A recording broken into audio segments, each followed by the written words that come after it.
भारतामध्ये 26 कोटी तरुण मुलं मुली आहेत. भारतीय पॉप्युलेशनच्या 22% हा तरुण वयोगट कॉन्स्टिट्यूट करतो. पण 18 ते 29 वयोगटातला एखादा तरुण किंवा तरुणी तुमच्या पुढे आला तर आपण हा निर्णय कसा घ्यायचा की हा कुपोषित आहे की हा सुपोषित आहे. ज्या देशामध्ये जगातले सगळ्यात जास्त तरुण लोक राहतात 26 कोटी, त्या देशांमधल्या तरुणांचं फ्लरिशिंग म्हणजे काय याच्यासाठीचे कृती कार्यक्रम तर सोडा हो, याच्यासाठीचं मोजमाप किंवा त्यासाठीचं एखादं फ्रेमवर्कच आमच्या देशाकडे नाही. काय जेवला आणि किती वाजता झोपला याच्या पलीकडे त्यांचा आईवडिलांशी संवाद होत नाही. सोशल मीडियाच्या जगामध्ये सपोजेडली कनेक्टेडनेस आहे, पण तरुण मुलामुलींमध्ये डिप्रेशनचं, लोनलीनेसचं आणि सुसाईडचं एपिडेमिक इज ऑन हाय. अनेक बाबतीत तुम्हाला असं दिसेल की तरुण मुलामुलींची स्थिती फारशी काही चांगली नाही. त्यामुळे भारतीय युवांच्या विकासाची जी सद्यस्थिती आहे ती दुर्दैवाने अतिशय वाईट आहे.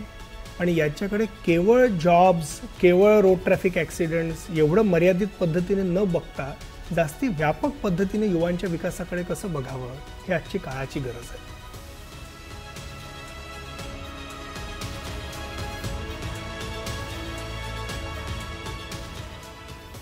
युथ फ्लरिशिंग म्हणजे नेमकं काय आणि भारताची या सगळ्यात सध्या काय अवस्था आहे? हा फार कळीचा आणि गंभीर प्रश्न आहे. भारतामध्ये लहान मुलांच्या मधलं कुपोषणाच्या विषयी खूप बोलल्या जातं आणि ते महत्त्वाचंच आहे. 0 ते 5 वयोगटातली जी लहान मुलं भारतात आहेत त्यांच्यामध्ये कुपोषणाचं प्रमाण साधारणतः 35% आहे. This is serious, this is bad and this should change. पण 18 ते 29 या वयोगटामध्ये भारतामध्ये 26 कोटी तरुण मुलं मुली आहेत.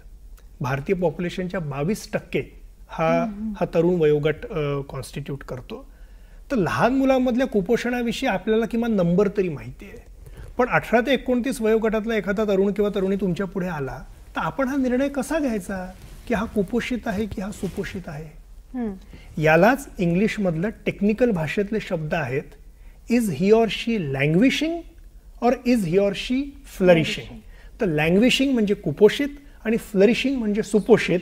पण हे आपण आता केवळ लहान बालकाच्या अनुषंगाने बोलत नाही आहोत, आपण हे 18 ते 29 वयोगटातल्या तरुण तरुणींच्या अनुषंगाने बोलतोय. माझा स्वतःचा मुलगा अर्जुन हा सध्या 4.5 वर्षांचा आहे.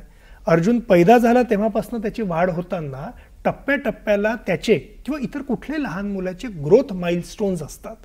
त्या ग्रोथ माइलस्टोन्सच्या अगेन्स्ट आपण बघू शकतो की अर्जुनची किंवा कुठल्याही लहान मुलाची वाढ नीट होते का, होत असेल तर उत्तम, नसेल होत तर काहीतरी करेक्टिव्ह मेजर घ्या.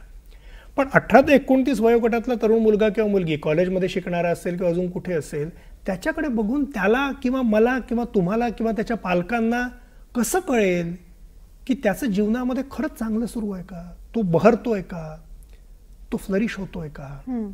आम्ही निर्माणसोबत जेव्हा हे काम करायला लागलो तेव्हा आमच्या असं लक्षात आलं की ज्या देशामध्ये जगातले सगळ्यात जास्त तरुण लोक राहतात 26 कोटी, त्या देशांमधल्या तरुणांचं फ्लरिशिंग म्हणजे काय याच्यासाठीचे कृती कार्यक्रम तर सोडा हो, याच्यासाठीचं मोजमाप किंवा त्यासाठीचं एखादं फ्रेमवर्कच आमच्या देशाकडे नाही. आपण तरुण पिढीला लोकसंख्याशास्त्रीय लाभांश किंवा डेमोग्राफिक डिव्हिडंड असं म्हणतो, पण खरंच यांच्या विकासाची आजची स्थिती काय हे मोजण्याचं जर फ्रेमवर्कच नसेल तर तुम्ही डायग्नोसिस कसं करणार, आणि डायग्नोसिसच नाही करू शकले तर ट्रीटमेंट कसं करणार. मग आम्हाला असं वाटलं की या प्रश्नाविषयी काहीतरी करायला पाहिजे.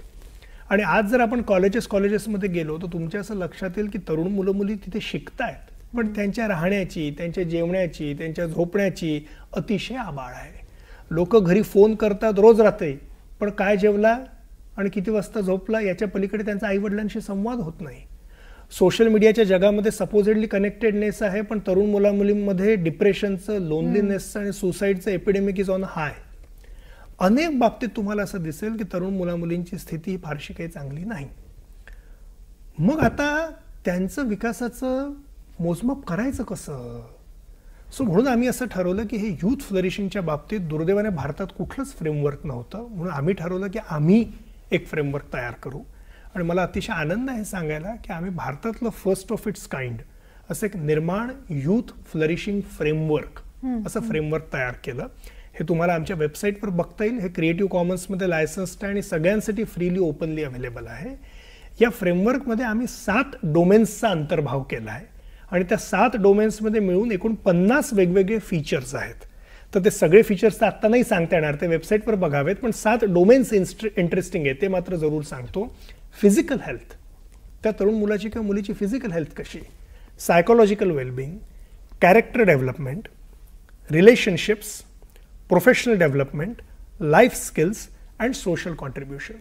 तर हे 7 डोमेन्स आणि या 7 डोमेन्समध्ये मिळून एकूण 50 फीचर, याच्यावर आधारित एखाद्या तरुण मुलाचं किंवा मुलीचं खरंच बहरणं, खरंच फ्लरिशिंग होतंय की नाही हे आज आपल्याला असेस करता येऊ शकतं. याच्यावर आधारित आम्ही एक प्रश्नावली बनवली आहे, जी देखील आमच्या वेबसाईटवर फ्रीली अवेलेबल आहे. ती प्रश्नावली जर भरली तर प्रत्येक व्यक्तीला त्याचा किंवा तिचा एक 6 पेजचा रिपोर्ट जातो आणि जो डिटेल त्या व्यक्तीला सांगतो की तुझ्या फ्लरिशिंगचं आजचं काय स्थिती आहे. तर मला असं वाटतं की याच्यातनं अनेक तरुण तरुणींना खऱ्या अर्थाने आज कळेल की ते विकासाच्या कुठल्या टप्प्यावर उभे आहेत. कारण नाहीतर तू कुठच्या कॉलेजला गेला, तुझी डिग्री काय, तुला कितीचं पॅकेज मिळालं, तुझ्याकडे किती 4 व्हीलर आहे, तुझ्याकडच्या फ्लॅटचं स्क्वेअर फूट किती आहे, याच्या पलीकडे जणू काही तरुण मुलांच्या जीवनाला काही नाहीच, अशा प्रकारचा जो दृष्टिकोन आहे हा मला फार दुर्दैवी वाटतो. मला एक आनंदाची बाब याला जोडून अशी देखील सांगायची आहे की या फ्लरिशिंगच्या बाबतीतलं हे जे फ्रेमवर्क आम्ही तयार केलं आणि याच्यावर हे जी प्रश्नावली आम्ही तयार केली, याच्यातनं जे संशोधन आम्ही केलं, याची आता आंतरराष्ट्रीय पातळीवर देखील दखल घेतल्या जाते. आणि भारतातल्या अशा जवळजवळ 4,500 युवक युवतींचा आम्ही जो अभ्यास केला, तो आता येत्या जून महिन्यामध्ये अमेरिकेमध्ये आणि जुलै महिन्यामध्ये ऑस्ट्रेलियामध्ये होणाऱ्या इंटरनॅशनल कॉन्फरन्सेसमध्ये प्रेझेंट करण्यासाठी त्याची निवड झाली आहे. त्यामुळे या वर्षी मला तिथे जाऊन ते प्रेझेंट करता येईल. पण आपल्या देशाच्या तरुणांच्या विकासासाठी बाहेर येऊन कोणी काम नाही करणार आहे, ते आपल्यालाच करावं लागणार आहे. आणि दुर्दैवाने आमच्या या अहवालातले निष्कर्ष धक्कादायक आहेत. आमच्या अहवालात आम्हाला असं जाणवलं की हे जे 7 डोमेन्स फ्लरिशिंगचे आहेत, तर भारतीय युवांपैकी 91% युवा हे याच्यातल्या किमान 1 किंवा त्याहून जास्ती डोमेन्समध्ये सध्या कुपोषित आहेत. 91%. आणि भारतीय युवांपैकी 53% युवा या अभ्यासात आम्ही जो केला त्यात आम्हाला जाणवलं, हे तर या 7 डोमेन्सपैकी 4 किंवा 4हून अधिक डोमेन्समध्ये कुपोषित आहेत. त्यामुळे भारतीय युवांच्या विकासाची जी सद्यस्थिती आहे ती दुर्दैवाने अतिशय वाईट आहे. आणि याच्याकडे केवळ जॉब्स, केवळ रोड ट्रॅफिक ॲक्सिडेंट्स एवढं मर्यादित पद्धतीने न बघता जास्ती व्यापक पद्धतीने युवांच्या विकासाकडे कसं बघावं, हे आजची काळाची गरज आहे.